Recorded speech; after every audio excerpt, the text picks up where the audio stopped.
¿En qué nivel en el manejo de inteligencia artificial se encuentra usted? Porque solamente hay uno, no, hay dos, tres, cuatro y cinco. ¿Y saben en qué nivel está el ChatGPT? En el número uno.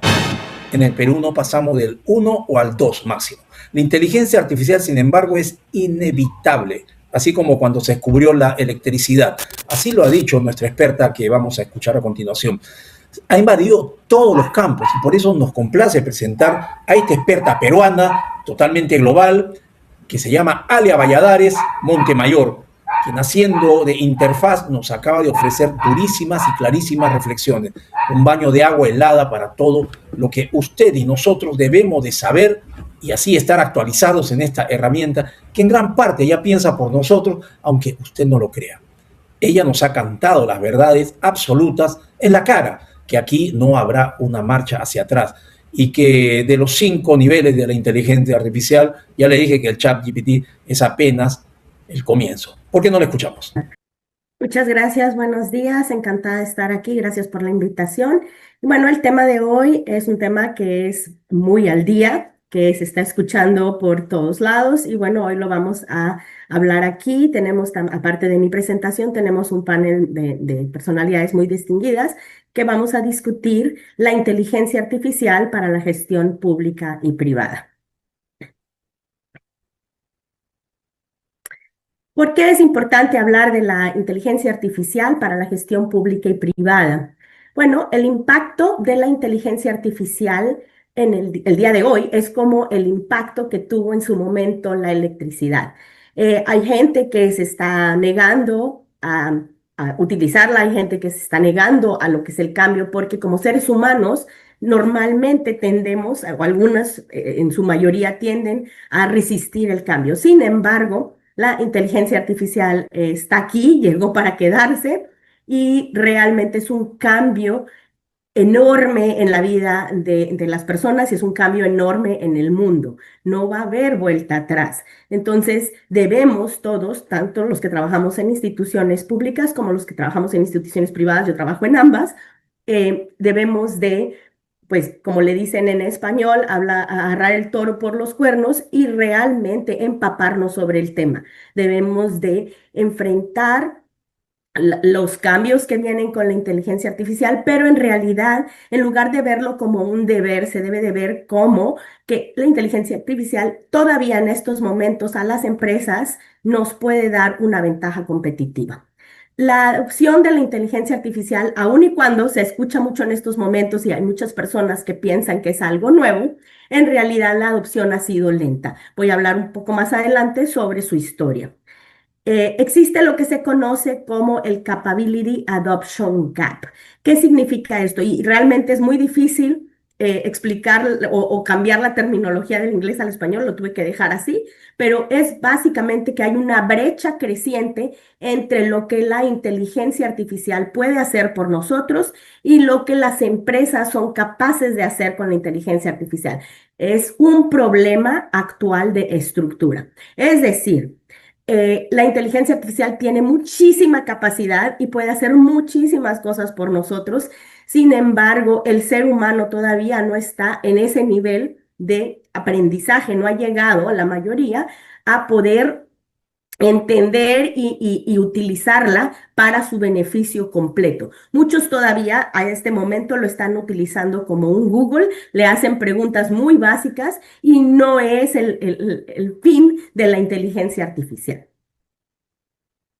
Bueno, ¿cuál es la evolución de la inteligencia artificial? Como decía, ha sido su adopción lenta, aun y cuando actualmente se escucha mucho sobre ello. En realidad empezó desde los años 50. De los años 50 a los años 70 se empezaron a hablar de conceptos bases y se tuvieron las primeras redes neuronales.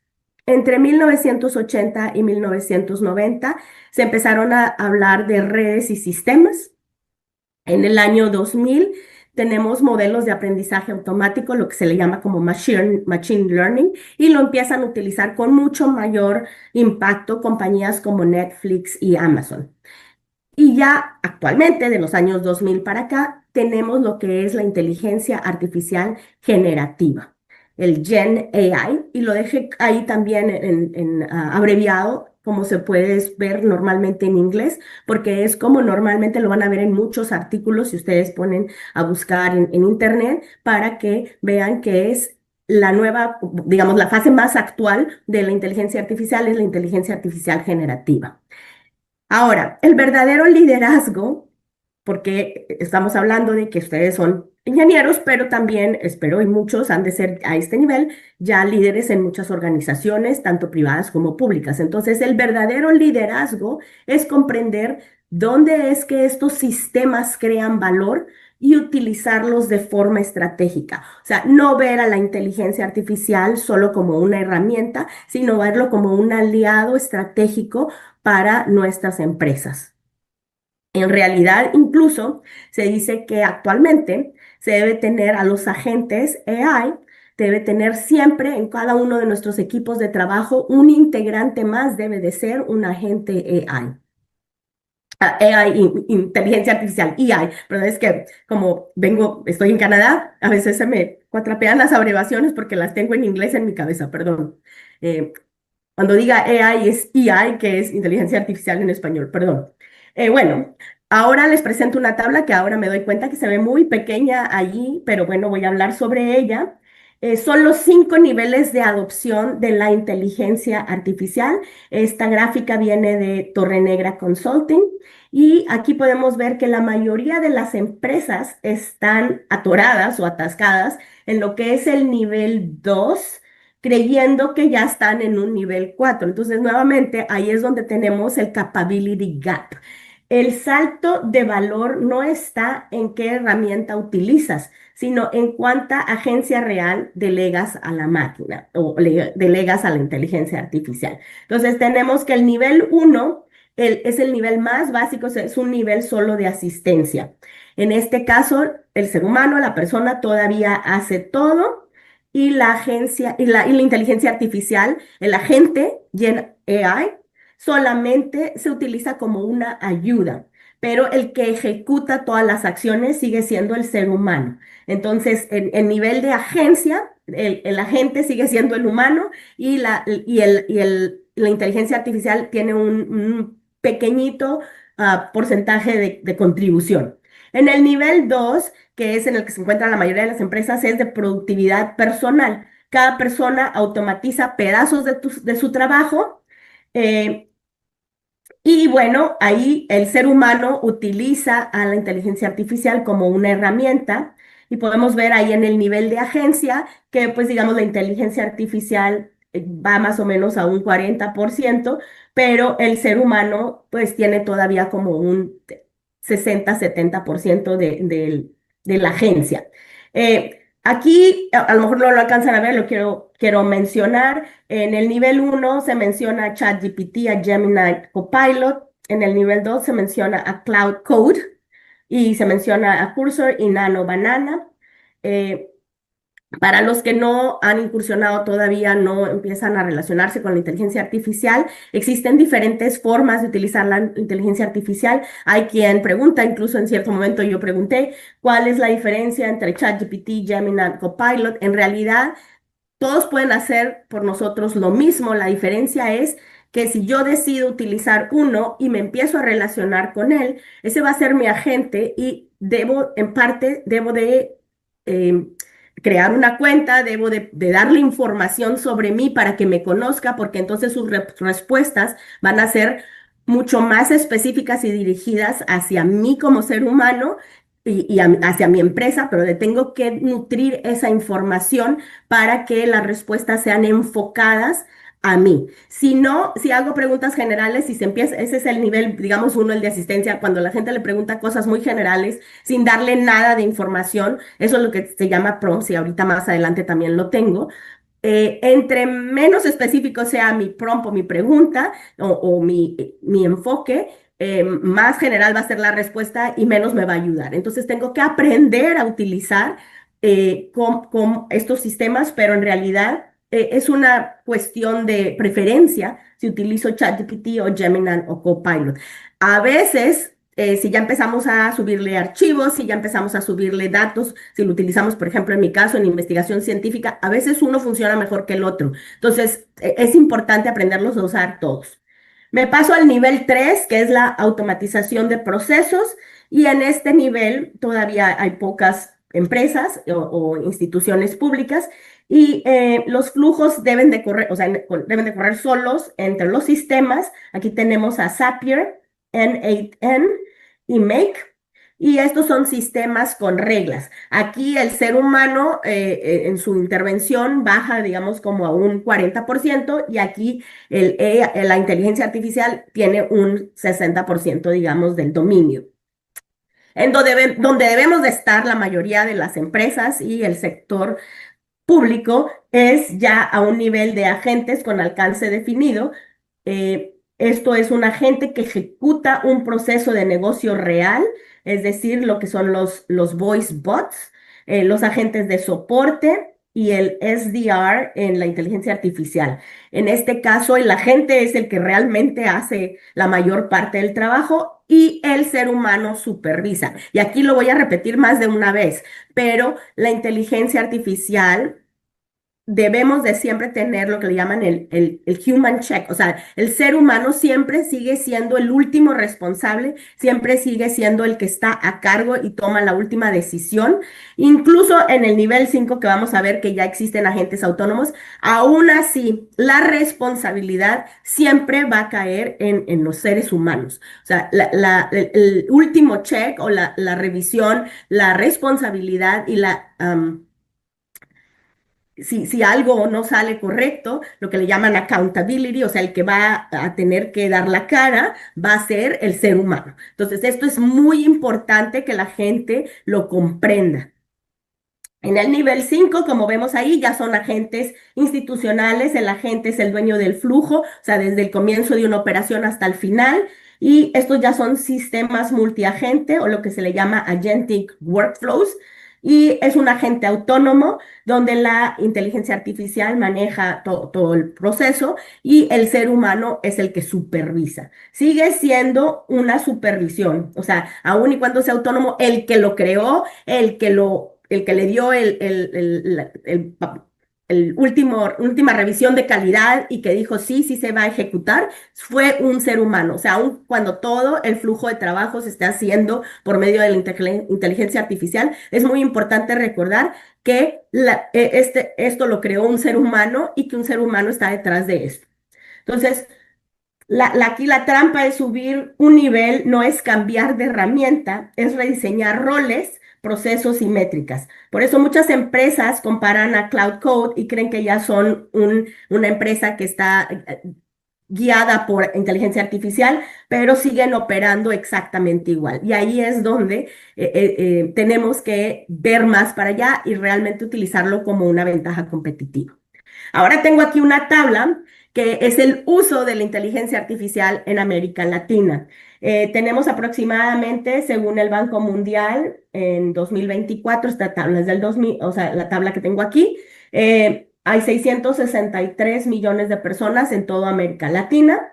La estimación de personas en América Latina según su uso y adopción de inteligencia artificial, si ven todos los puntitos en blanco, que son 456 millones de personas, casi el 70%, el 69%, nunca ha utilizado la inteligencia artificial.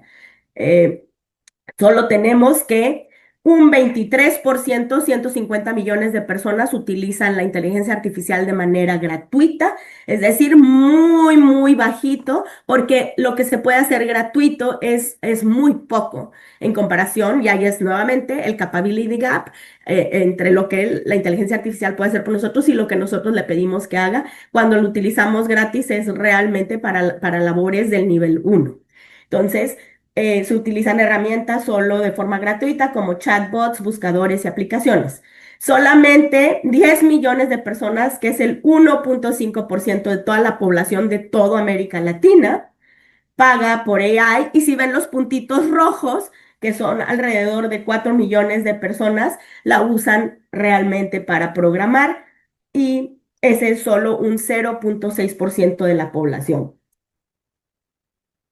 Yo sé que del 2024 ahora ha cambiado mucho y ha habido mucha adopción. Aún así, esta gráfica no cambia demasiado. Sigue siendo que si hay más personas que cambiaron de los puntitos blancos, pueden haber pasado a los puntitos verdes, pero no ha habido mucho cambio en lo que es quien realmente lo utiliza para niveles 3 y 4 y que lo utiliza para programar. Ahora, ¿qué tipo de conversaciones tenemos las personas con la inteligencia artificial?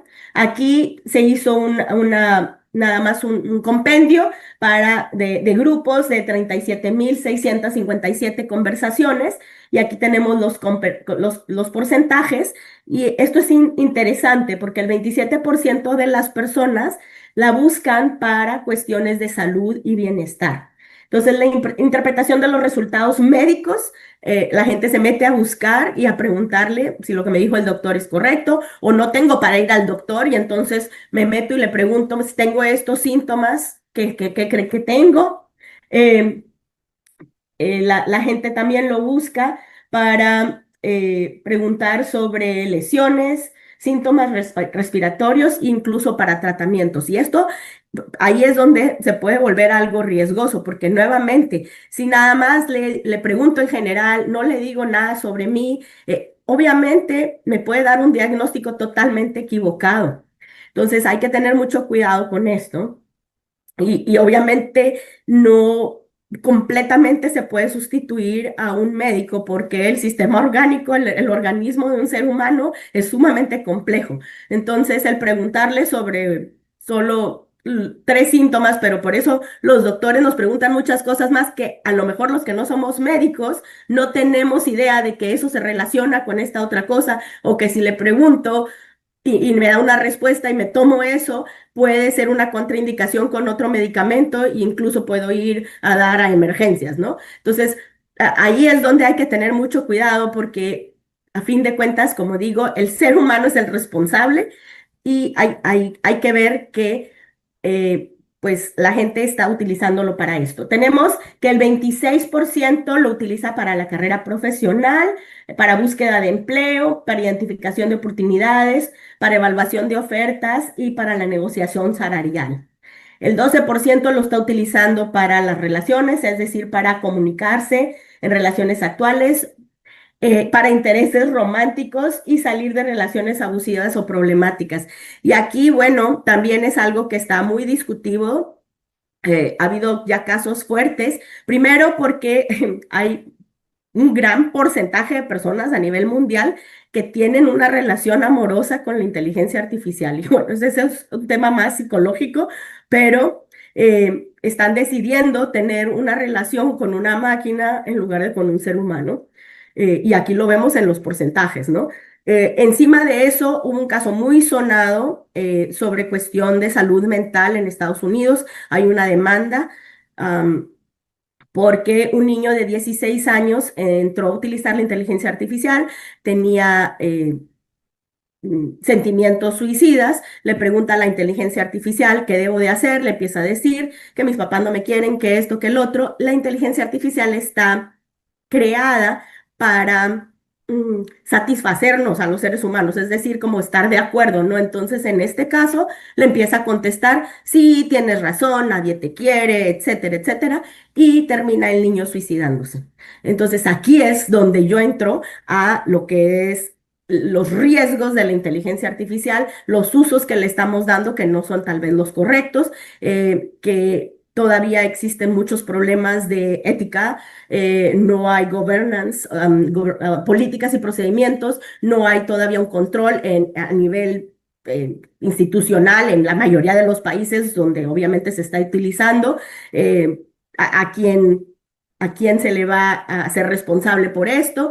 Obviamente, en este caso se le está demandando al creador de la inteligencia artificial, pero es un caso que todavía no está resuelto. Entonces, el problema aquí es que un 12% de la población lo está utilizando para relaciones románticas y para comunicación con relaciones actuales. Finanzas, un 11%. Que es para compra de vivienda y decisiones hipotecarias, retiro y planificación patrimonial, manejo de deudas. El 6% de la población lo utiliza para desarrollo personal, es decir, organización de estudios y preparación de exámenes, mejora de personal, establecimiento de metas, adicción digital y hábitos compulsivos. 4.4% lo utiliza para espiritualidad, es decir, guía espiritual, astrológica, etcétera. 4.2% lo utiliza para cosas legales, como problemas legales, laborales y financieros. 3.9% para consumo, para comparar productos y decisiones de compra. De hecho, en este sentido sí puede llegar a ser bastante útil. Yo estaba a punto de decidir, por ejemplo, comprar entre diferentes modelos de celular y le pedí hacerme un comparativo de todas las funciones, pero a fin de cuentas la que tomó la decisión soy yo. O sea, te puede dar una recomendación, pero es muy importante, regreso, a que el ser humano debe de tener cierto conocimiento al utilizarla y poder tomar una decisión final. Tenemos que 3.1 lo utiliza para la crianza de niños, planeación educativa y logística, y para otros aspectos como planeación de viajes, ocio y geopolítica, alrededor del 2%. Entonces, ese es el uso que se le está dando, que realmente no es un uso como quisiéramos las organizaciones, las empresas públicas y privadas, que quisiéramos llegar a niveles más altos de utilizarlo para decisiones estratégicas de negocio, para tener una ventaja competitiva, para lograr que nuestra empresa sea más productiva y tenga más rentabilidad, o para que la iniciativa pública lo utilice para el beneficio de los ciudadanos. Ahora acá tengo otra gráfica en la que es el porcentaje de nuevo código que se está haciendo escrito en Google por la inteligencia artificial, y tenemos que, pues esta sí es una gráfica un poco más nueva, y ya tenemos que el 75% del código se está escribiendo a partir del último trimestre y principios de hasta abril de este año. Se está escribiendo ya con inteligencia artificial. Algunos lo pueden ver como un riesgo, o sea, la gente que trabaja en sistemas computacionales, los ingenieros en sistemas, lo pueden ver como un riesgo. Yo lo veo, tiene ambas cosas. Tiene beneficios porque no vamos a reinventar la rueda. Si ya existe un código que puede ser reutilizado, pues perfectamente está bien. Pero sin embargo, no podemos dejar de crear como seres humanos. Y este es el asunto, que va a llegar un momento en que si abandonamos esto, y algunas empresas están empezando a dejar de contratar gente, porque esto lo puede hacer la inteligencia artificial, si dejamos de crear, si dejamos de tener seres humanos que creen código, que realmente utilicen su cerebro para la innovación, no va a haber de dónde jalar nuevo código. Entonces, tenemos que tener un equilibrio en el uso y la adopción de la inteligencia artificial para nuestro beneficio, pero también teniendo y considerando los riesgos que esto causa a largo plazo. Y de esto vamos a hablar y vamos a discutir, porque los panelistas estoy segura que tienen mucho que decir. El agente de inteligencia artificial puede tomar decisiones por sí solo y puede tener iniciativa. Sin embargo, no todos los empleados utilizan la inteligencia artificial. Es importante que la aprendan a utilizar, pero nuevamente debemos administrarla, debemos supervisarla, debemos ser el último eslabón que llega a tomar la decisión. Yo sé que hay agentes libres que toman decisiones, pero nuevamente fueron creados por una persona. Es importante tener políticas para su uso, y aquí este es un tema que puede ser una conferencia completa por separado, de qué tipo de políticas desarrollar. Tanto para las instituciones públicas, o sea, a nivel federal y estatal, como para instituciones privadas. Se tiene que ser muy específico en qué se puede hacer y qué no, y ver qué existe ya de estas políticas, hasta para eso nos puede ayudar. La inteligencia artificial provee muchos beneficios operacionales y estratégicos. Entonces, primero aquí en el primer bullet tengo los beneficios operacionales. Nos puede ayudar desde cómo generar un correo, resumir, si me llegan 500 correos al día, resumir esos correos en lugar de yo tener que ir y leer cada uno de ellos. Le puedo decir que conteste por mí. Tengo, Me puede ayudar a hacer reportes, me puede reducir el tiempo de encontrar información, pero idealmente, eso es lo mínimo, el nivel más básico. Idealmente lo debemos de utilizar para fines estratégicos, es decir, para ayudarnos a los equipos de ingeniería con los cuellos de botella, para crear nuevas áreas de generación de utilidades, para incrementar la habilidad de experimentación, para la innovación, para crear nuevos productos y nuevos servicios y en el caso de las instituciones públicas para servir a nuestra población. Es importante experimentar con la inteligencia artificial, analizando y automatizando procesos sin darle la autoridad final. Los seres humanos deben mantenerse como los responsables de la toma de decisiones. La inteligencia artificial no es capaz aún, porque no voy a decir nunca digas nunca, pero aún de comprender las emociones humanas al generar respuestas. Entonces puede ser una respuesta ideal, pero no considera el contexto, no considera la emoción, no considera la diplomacia, no considera cosas que los seres humanos consideramos importantes. No se le ha enseñado esto y no es capaz a este momento. Entonces, la inteligencia artificial no es totalmente confiable también en sus respuestas, hay que tener mucho cuidado. Por ejemplo, en investigación científica y en casos legales se ha encontrado que jala fuentes, que se las inventa, que no existen, que es una alucinación. Entonces, nuevamente, aquí es donde la gente con experiencia y con conocimientos debe de validar si eso es verdad o no. Debe de realmente ir a buscar esas fuentes. O sea, no podemos creer ciegamente. ¿Por qué? Porque la inteligencia artificial jala de la información que existe en toda la web, en toda la nube, y existe demasiada información falsa, o sea, lo que se le conoce como fake news, existe demasiada información que no es verídica y la jala también de ahí. Entonces, tenemos nuevamente que discernir qué es verdad y qué es falso. Y para eso se requieren nuevamente los conocimientos en las áreas de especialidad. No podemos confiar plenamente en esas respuestas. También es muy importante aprender a corregirlo. O sea, si algo me da una respuesta equivocada o no es lo que yo quiero, le debo decir, eso que me dijiste está mal, porque va a ir aprendiendo con nosotros. Es muy difícil traducir esta palabra, entonces lo tuve que poner ahí, pero el prompt o instrucción, o sea, lo que se le dice, es fundamental porque dependiendo del prompt o de la instrucción que le dé, es la respuesta que me va a dar. Entre más específico y entre más contexto le dé y entre más le explique lo que yo estoy buscando, más enfocada será la respuesta conmigo. Incluso si voy y pregunto lo mismo en diferentes, o sea, si voy y pregunto lo mismo en Copilot, en ChatGPT, en Cloud, me puede llegar a dar diferentes respuestas. Entonces, los diferentes agentes me pueden dar diferentes respuestas. Puede ser que uno me conozca más que el otro.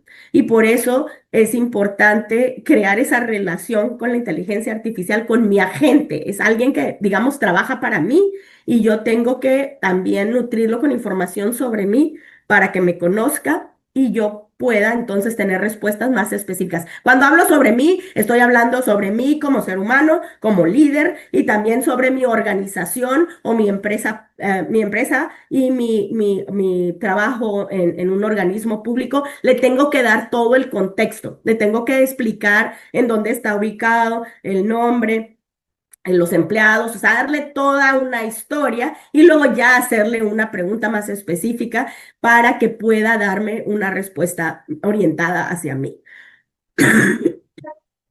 Perdón, un segundo. La inteligencia artificial puede asistir en la generación de datos, pero no en la interpretación ni en juicios. O sea, no tiene juicio, no, it doesn't have judgment. No sé cómo también esta palabra, porque juicio es más bien no puede, sí, no puede discernir. Entonces, sí nos da recomendaciones, pero no puede ser necesariamente las más correctas, nuevamente, porque no siente, porque no entiende a lo mejor todo el contexto que yo no se lo di, porque a veces no le escribimos todo. Entonces, sí nos genera datos, una cosa son datos y otra cosa es información y otra cosa es toma de decisiones. Entonces hay que tener cuidado con esto. La inteligencia artificial puede asistir en analizar los datos de la competencia, crear campañas creativas, me puede hacer un plan de mercadotecnia y me puede ayudar a crear una ventaja competitiva. Incluso me puede ayudar a crear nuevas líneas de producto, me puede dar ideas sobre diseño, sobre diseño industrial, me puede dar opciones. El integrar la inteligencia artificial en las empresas requiere nuevamente de una estrategia de cambio organizacional. O sea, no nada más es llegar hoy y decir de hoy en adelante todos van a utilizar inteligencia artificial, vámonos. No, esto es realmente lento y lleva todo un proceso y una estrategia de cambio organizacional porque nuevamente los seres humanos en general resisten al cambio. Yo lo he vivido como decana en instituciones públicas aquí en Canadá, cuando empezamos a hablar hace como 3 años, porque no es mucho, sobre los cambios de la inteligencia artificial y cómo los alumnos obviamente lo estaban utilizando. La primera reacción de todos los profesores fue, pues no se permite usarla y ya, ¿verdad? Se acabó el problema. Para los profesores de inglés, de lo que le llaman English, que no es inglés de aprender a hablar inglés, sino es como redacción y ensayos, etcétera, pues simplemente no se permite usarlo y ahora todos los exámenes van a ser, aparte de en el salón, a mano y tienen que hacerme, si en lugar de encargarles una tarea de un ensayo, pues se sientan y lo hacen ahí en el salón para que yo corrobore que lo están haciendo ellos y no la inteligencia artificial. Muchos profesores empezaron a pedir las tareas a mano para que por lo menos los estudiantes, o sea, hicieran el trabajo si estaban viendo, copiando algo de la inteligencia artificial, por lo menos tuvieran el tiempo de sentarse a hacerlo y escribirlo y aunque sea, se les quedara algo, ¿no?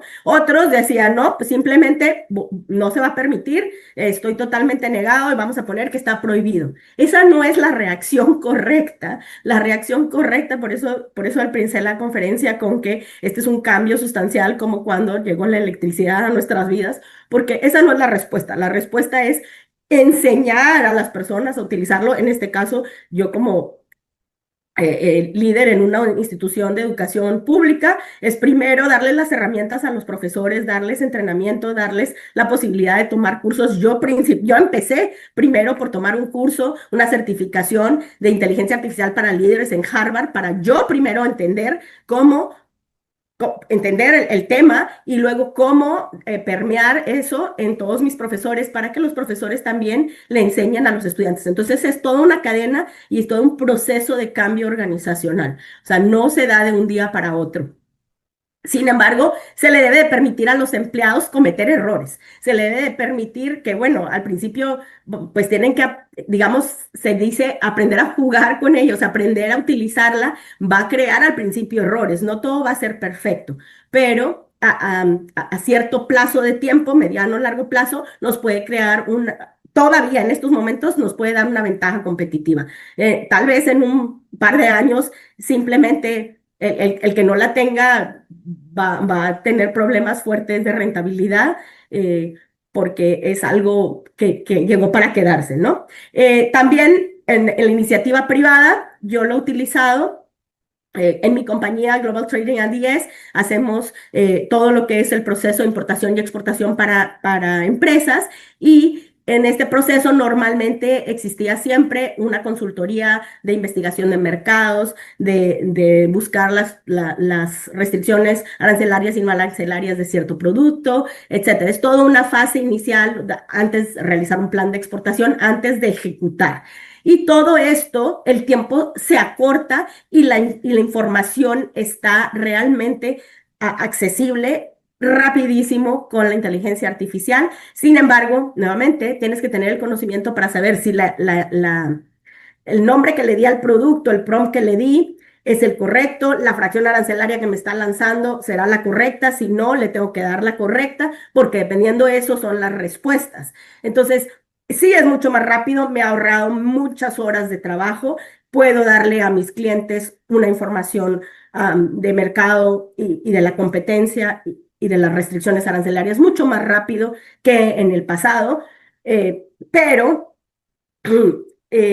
no ejecuta, o sea, a fin de cuentas, se sigue requiriendo, o sea, a lo mejor ya la parte de consultoría, pues no es tan factible que la gente lo quiera pagar porque también ellos lo pueden adquirir si saben cómo hacer bien los prompts. Muchos ni siquiera, ya vimos que ni siquiera se meten ni la han utilizado, pero el asunto es que se sigue requiriendo, porque aquí mucha gente tiene miedo al que nos va a sustituir. No, mucha gente tiene ese miedo, pero todavía los niveles de ejecución, los niveles de liderazgo, los niveles de hacer físicamente algo, se requiere al ser humano, ¿no? Entonces, en este caso, todavía se requiere toda la logística de transporte, de distribución, de posicionamiento de marca. Todo eso es en el mundo real que se requiere a seres humanos que hagan este trabajo. Y bueno, pues con esto cierro mi presentación. Muchas gracias, quedo a sus órdenes y no sé si vamos a pasar a preguntas o si primero hacemos el panel y dentro del panel pueden hacer también preguntas para mí. Quedo a sus órdenes. Muchas gracias.